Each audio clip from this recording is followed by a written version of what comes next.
కాదు.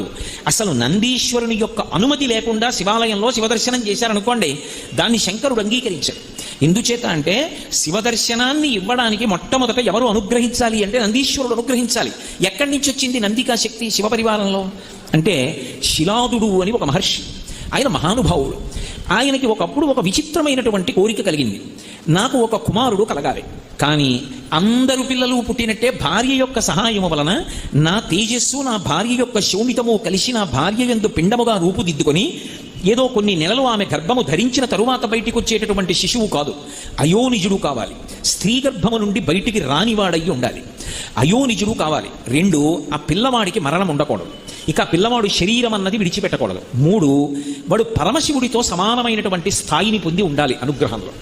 వాడు ఆజ్ఞాపించడంలో కానీ అనుగ్రహించడంలో కానీ రూపంలో కానీ ముమ్మూర్తుల శంకరుడు ఎలా ఉంటాడో అలా ఉండాలి. నాకు అటువంటి కొడుకు కావాలి.